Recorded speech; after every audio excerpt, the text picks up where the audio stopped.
پاکستان تحریک انصاف کئی بار یہ بات کر چکی ہے اور ہم یہی بات کرتے رہیں گے کہ جو ہماری سیاست ہے، ہماری جو جدوجہد ہے، وہ بنیادی طور پر اس کا مرکز جو ہے وہ آئین اور رول آف لا ہے، قانون کی حکمرانی ہے، اور ہماری جو بھی جدوجہد ہوگی وہ اسی دائرے کے اندر ہوگی۔ ہم ایک پرامن سیاسی جماعت ہیں اور ہماری جو سیاسی جدوجہد ہے وہ بنیادی طور پر تین شاخوں پر بیٹھی ہوئی ہے۔ ایک ہے عدالتی، جو کہ ہم پہ سیاسی مقدمات جو ہم پہ بنائے گئے ہیں، ہم اس کی جنگ عدالتوں میں لڑ رہے ہیں اور توقع رکھتے ہیں کہ ہمیں عدالتوں سے انصاف ملے گا۔ باوجود تمام مشکلات کے ہم سمجھتے ہیں کہ انصاف کی فراہمی عدالتوں پہ ایک مذہبی فرض بھی ہے اور قانونی اور آئینی فرض بھی ہے۔ دوسری جو ہماری جدوجہد کی کڑی ہے وہ ہے احتجاج۔ آئین ہمیں اس بات کی اجازت دیتا ہے کہ ہم پرامن احتجاج کے ذریعے اپنی سیاست کو، ملکی مفادات کو آگے بڑھائیں، اور جو چیزیں جس کا کہ ہم سے چھینی جا رہی ہیں، ہم اس کو ایک احتجاجی تحریک کے ذریعے ہم اس کو حاصل کریں۔ تیسری مذاکرات ہیں۔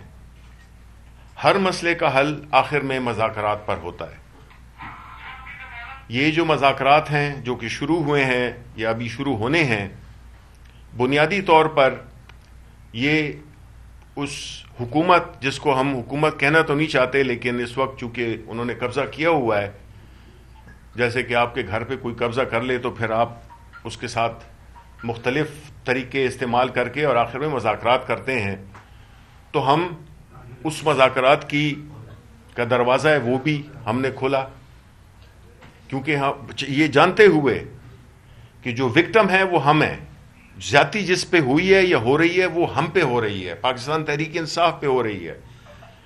پارٹی کے چیئرمین سے لے کے عمران خان سے لے کر اور نیچے ورکرز تک اس وقت ان کو سیاسی مقدمات میں الجھایا گیا ہے۔ ایک طرف اگر ہم پرامن جماعت ہیں اور پرامن احتجاج ہمارا ہمیشہ طریقہ رہا ہے، ہم کسی بھی پرتشدد اور ایکسٹریمزم کے بالکل حامی نہیں ہیں، لیکن ساتھ ہی ساتھ میں ہم فاشزم کی بھی سخت مخالفت کرتے ہیں۔ ہم ہر اس غیر جمہوری طور طریقے سے بھی اختلاف رکھتے ہیں اور اس کو کنڈیم کرتے ہیں، کیونکہ یہ ملک جو کہ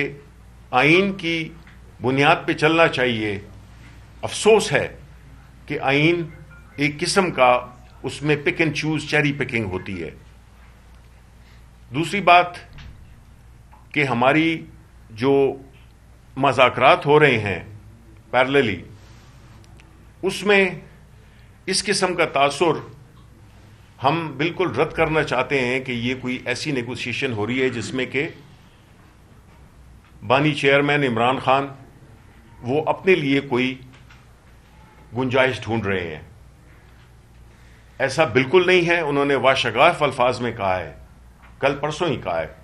کہ وہ کسی بھی ایسی ارینجمنٹ کا حصہ نہیں بنیں گے جس میں کہ یہ تاثر ملے کہ وہ یہ سب کچھ اپنے لیے کر رہے ہیں۔ وہ پاکستان کے عوام کے لیے جیل کے اندر ہیں اور انہوں نے جو ایک اصولی موقف اپنایا ہوا ہے وہ اس پہ وہ قائم ہے، اور جو بھی مذاکرات ہوں گے وہ اسی کے تناظر میں ہوں گے، اور ان کی جو پہلی اور دوسری جو کہ انہوں نے اپنی شرائط رکھی ہیں اس مذاکراتی ٹیم کے لیے، وہ یہی ہیں کہ تمام سیاسی قیدیوں کو رہا کیا جائے۔ اپنی جنگ وہ لڑ رہے ہیں، 500 دن سے زیادہ کا ٹائم گزر گیا ہے، اور الحمدللہ وہ اپنی پوزیشن پہ قائم اور بڑی استقامت کے ساتھ کھڑے ہیں۔ ہم یہ سمجھتے ہیں کہ جو مذاکرات کی کامیابی اور ناکامی اس کی ذمہ دار کون ہوگی؟ وہ یہ جو ایک حکومت برائے نام حکومت ہے، جس نے کہ ایک ایسا سیاسی عدم استحکام ملک میں لائے ہیں جس سے کہ نہ صرف ہماری اکانومی، ہماری معیشت تباہ ہوئی ہو رہی ہے، لوگ بے روزگار ہو رہے ہیں، لوگ ملک سے جا رہے ہیں،